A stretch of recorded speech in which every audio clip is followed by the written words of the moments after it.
Hey guys, it's Red Nomster, and today I have debatably one of my most favorite creations that I've ever made in my entire life. It doesn't use any redstone nor commands for that matter. It does take creative mode if you want barrier blocks, but if you want to build this in survival, you surely can. You just need to switch out the barrier blocks for glass. I think barrier blocks are a little bit more appealing, and I thought it'd be better for a video, so that's what I went with. But essentially what you're looking at here is a maze, and the maze is very unique. It uses the LED functions from my previous video titled LED screens in survival Minecraft. Like I said, it is survival friendly, but the whole mechanic with the barrier blocks, what I'm using in this video, is not survival friendly. So now in terms of timing this, I'm not going to require that you do anything like post a video that has like a timer on it. That's kind of difficult for people that don't have editing software and stuff. So the timing will start once you stand on this block, once you fall off the block anyways, when your ball appears. So if we're on this block, there's no ball, but once we leave it, the ball will appear and we'll start running. So it's a very simple way of solving that problem. Now, there are a few curves starting off. If you hit the walls, like you see here, you go very slow, but once you start getting on the actual path and not hitting the walls, a few more curves right up here, you start speeding up exponentially. Now, there's a green orb up here, but I'll take that route second. It's a different way you could choose, right? The middle path is my favorite. Your ball grows, and it becomes increasingly harder. But once you get here, as you can see, the ball cannot fit into that tiny pathway, so we have to jump, and it makes the ball small once again. And then up here is a green arrow on the left, if I can stay on the path, which is that green dot beforehand comes into play. We cannot go this way. If we want to, we can sure try, but we're not going to be able to jump because we do not have the effects of that green orb from before. So we have to go this way if we do not get that green orb, which is a completely different path if you really want to choose it. But there's just one last curve up here, and it's pretty simple. It's a little bit longer than using the orb, but we'll go over that at the end. Now, once you hit this checkerboard, you're not done. You're not done until you hit this drop bucket, and it says the end. You know, kinda. It looks a little bit better if you squint, but it's there. So we'll show a couple more paths, and then I'll show you how it's made. So as we come back to the stretch where the green room is, you can get this little green orb. All you have to do is walk into it and you'll get the effect, and this effect allows you to traverse the way with the arrow. Now, instead of going down the middle right here, we can go through the right or the left, and this allows you to not grow big, which is a little bit easier, but it's a little bit longer of a path. The path where you grow exponentially is a little bit faster, but it's a little bit more difficult, which is challenging. Now, like I said, this green arrow, we are now able to jump over it once we get to it, allowing us to bypass a little bit, but still you have to go out of your way to get the effect that allows you to jump over it. So it's like a little give and take. You have to just decide which way you like best. And there we go, the end. So as you may have guessed, the walls are pretty much just webs. It's a very easy, survival-friendly way to make this work without using commands and stuff like that.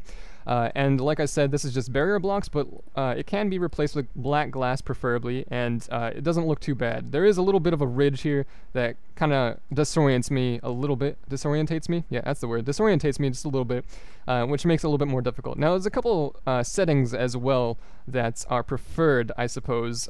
Make it a little bit more seamless and make you feel like you're actually the ball rather than a player up here rendering bookcases. So go to options, go to field of view, and turn it down to 38, which then reduces your field of view, obviously, to a place where you don't see the webs as much. And then go to video settings, and then view bobbing has to be off. It's a lot easier to track where your balls are moving if you're not bobbing up and down, which is a lot more noticeable if you're with a low field of view.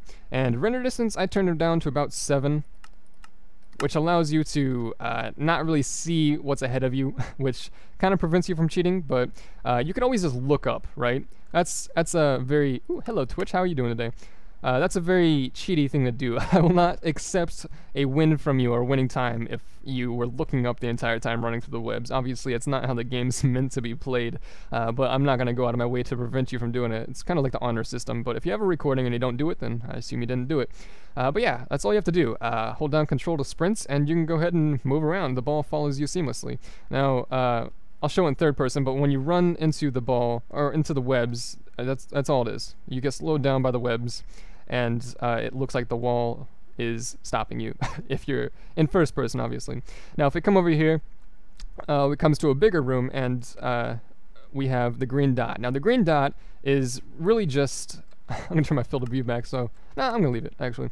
The green dot is essentially just a dispenser with a potion of leaping in it, with a chest on top to refill it. running out there.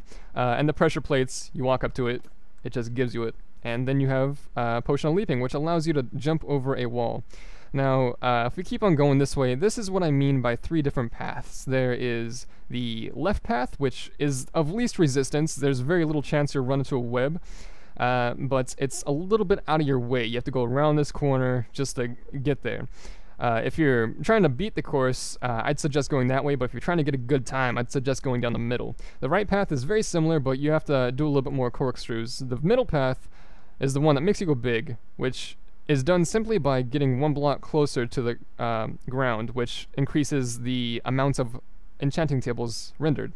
Which, if I didn't mention, that's what the little things down there are. You can kind of see it. It's little moving bookshelves, enchanting tables per se, with carpet on top of it, which is what I showed in my last video. Anyways, so this is a little bit more difficult than the other 2 paths just because it's a lot more skinny, which represents the ball is a lot more close to the actual wall. So it's a lot more easy to hit the wall. But then once you get over here, you get stuck, and that is simply shown by, if I pull up my barrier block, all you have to do is jump on top of this barrier block and you shrink again. So it's a very cool concept within a concept, I think. But then we get further down here, looking up at the webs and cheating, like I said. If we get further down here, we get this green arrow, and all this is a too high block, right? Can't jump over it unless you have leaping, which is why you need a leaping potion. So that's essentially what that is. And then if we come over here, which is the long way, we'll just speed up a little bit. We get all the way to the end, just like the end over there. It's the same thing pretty much. And you start seeing these words. And the words are simply carpet that don't have enchanting tables under them, is essentially what that is. But it's just a bucket of barrier blocks that you land in, which drops down a few blocks, which gives you a very, very large circle, enabling you to add some words in there. But that is pretty much all I have for this video, guys, so thanks again for watching. Leave a like if you enjoyed this concept, subscribe if you're new here, and I'll see you in the next video. And don't forget to try out the map. It's beautiful. Alright, I'll see you in the next video, guys.